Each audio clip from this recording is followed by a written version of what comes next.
Hello, friends. Welcome back to Fenny for the Soul. Today is going to be a B school story. I studied at the Symbiosis Institute of Business Management, one of the top B schools in India. And we were very privileged. My batch of 1987, MBA batch of 1987, was very privileged to have George Judah as our director. Well, he was director for 18 long years in SIBM. Now, George, as many of us call him, is a born leader. You know, he led from the front, and he gave us dollops of self-confidence, all of us students. He taught us this magical subject called transactional analysis, TA in short, and this TA gave us a clear edge when we competed with other B schools for jobs, and in later years as business managers and leaders. No wonder that hundreds of SIBM graduates are now CEOs, MDs, directors of their own companies. It's a very, very long list, and large part because of George's leadership. So come meet the man yourselves in the following video. I'll sit at the head of the table. Yeah. Okay. And all of you do your best. And as Irene said, please love your children. You've done your best, but love your children. I think the most important thing is why did I get cancer? I got cancer because I was not unloading. You need to unload. I had cancer of the prostate. I'm okay. Everything is okay. She put it right. Okay, it went up to 54 and now it is 0.03. The normal is 0 to 4. I will live long if you all love me so much. Yes. Very doubts about it. Okay. For the cancer, I want to give you some points. You all better be cheerful. I thought Irene will cover that. Learn to be cheerful. You never mind about the money you earn and houses you have, but learn to love each other and learn to reach out to each other and try and be available to each other. You're not available. Can you hear me? Yeah. I want you to be available to each other. Many times I find I've counseled 1,057 married couples. They're not available. Wow. They're not available to each other. It's only when I counsel them and all that, and then they say, oh hell, I wasted my time. You don't waste your time. You go back tonight, you start. When you go back tomorrow, please start straight away. I've taught you enough about strokes. Somebody asked a good question yesterday when I talked. How do you know I'm giving the stroke that my wife likes? So if my wife, she doesn't like touch. So when I'm trying to give her a touch, look at the colored part of her eyes. It grows smaller. If she likes touch, the colored part of the eyes get larger. Don't forget that. I gave these strokes abroad and I got accolades by the dozen. So it's not only the strokes, it is check up which stroke your partner likes. Even your children, if you've got 3 children, they like different strokes. Claire, if you've got 3 children, they like different strokes. Pay attention to the iris or the colored part of the eyes. Whenever you give a stroke to your child or to your loved one, please, I learned it the hard way. I think we took a tough time, long time to understand this. I wish you all the best. Keep smiling, keep loving, and I'll always come, John. I can promise you, whether it's Hyderabad or anywhere, I'll be there. Thank you very much. Thank you. So, good evening, George. Great to catch you here in Goa. Good evening. So after several years now, so I'm going to really kick off the interview immediately, and I'm going to ask you, when you were an Indian Air Force officer as a flyer, when did it occur to you that you should do a B school degree? Did it occur to you at all? How did it? How did you end up doing an MBA? It all started when I was the instructor in NDA. The civilian professors in NDA, they attended my lectures, and 5-6 of them cornered me and took me to their room. And then they told me, how long are you going to fly? I mean, look, you take lectures very well. You are really good at it. So why don't you think of, teaching as a profession? And I thought over it, I kept improving, I kept taking feedback from these professors. And in the meantime, I had finished my BA honors in NDA. Till then, I hadn't done my graduation. So I finished my BA honors there. And then I said I might as well do my MBA, because I wanted to get out and have a profession of my own. I wanted to do something successfully on my own.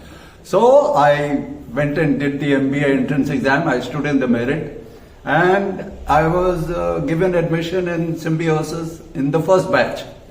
And Dr. Chopra was the director. That's right. So that's how it started. Started in NDA, to answer your question. Wonderful. But a long-term career in academics was it a gradual process?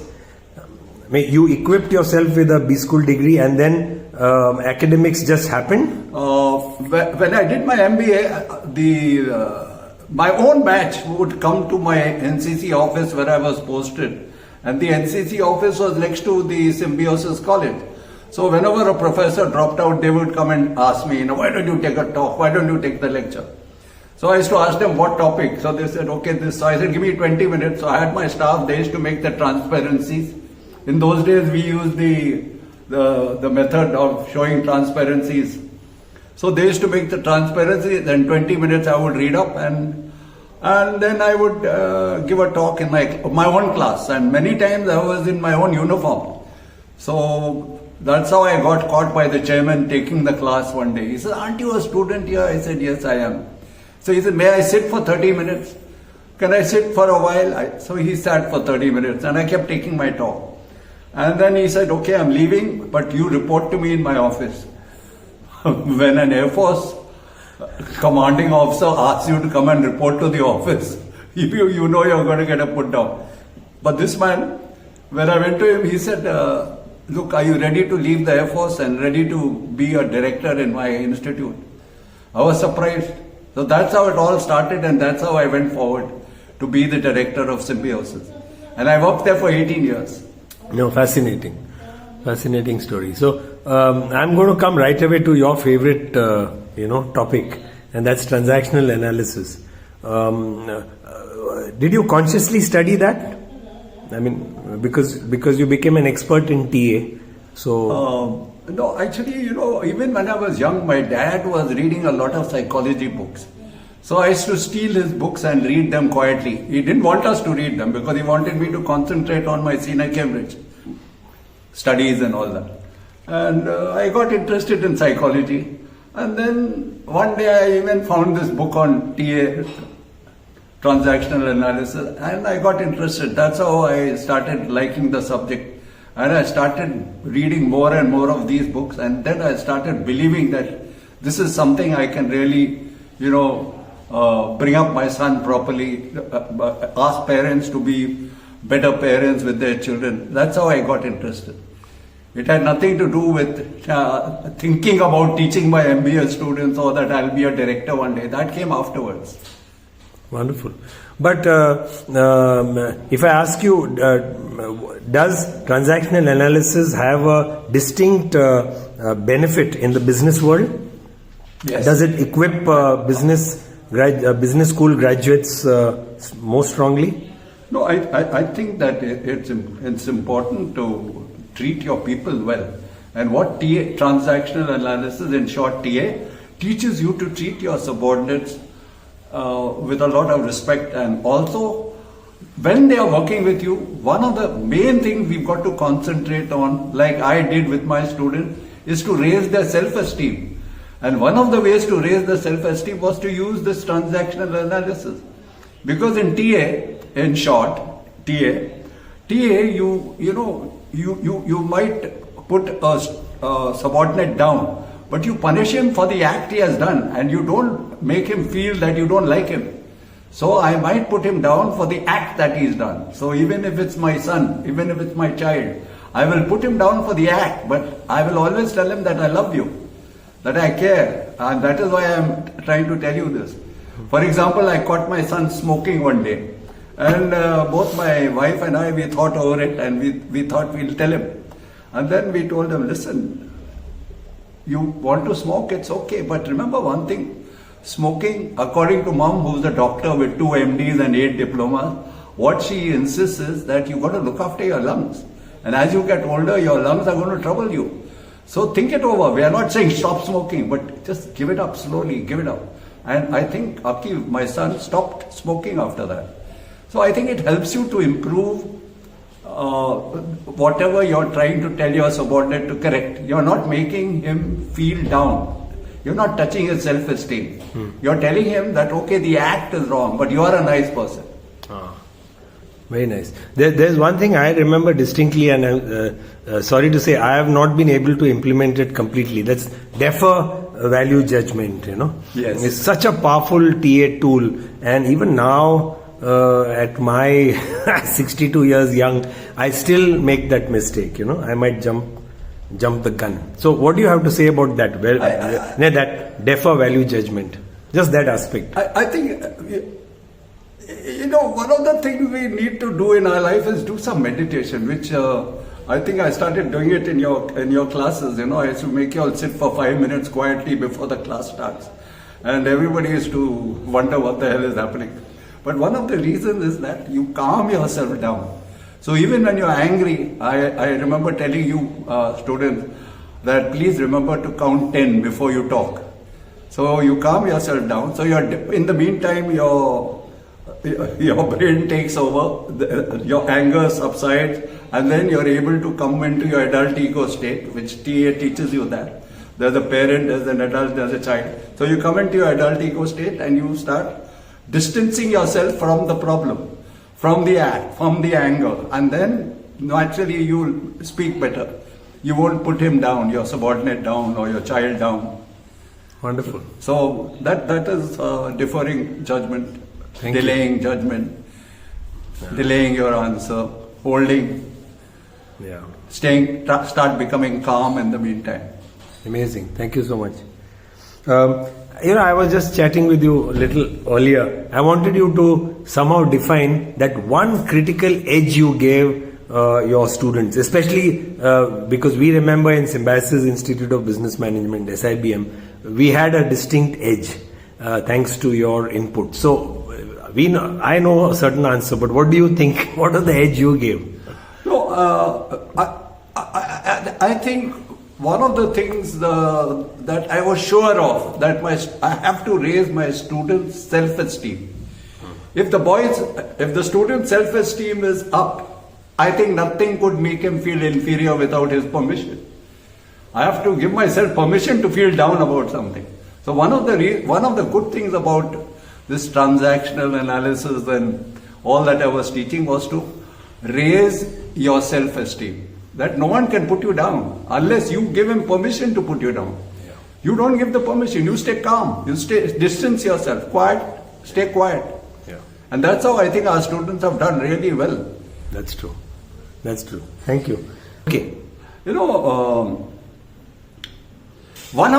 you're asking me what is the secret of our success, not mine, my success as well as Symbiosis success was, as a motto in my mind, I always had this motto: no one, not even I, before my students. That was my motto in my mind all the time. In my life, I always kept that first. No one, not even I, before my students. I always kept them first. In whatever happened, whatever we did, I said, how are they going to feel? Let them do it. They have a fresh mind. They have new ideas. So I let them decide. Even the creativity came from them. Only I put it together. That's about all. Wonderful. And I think my students have really done well.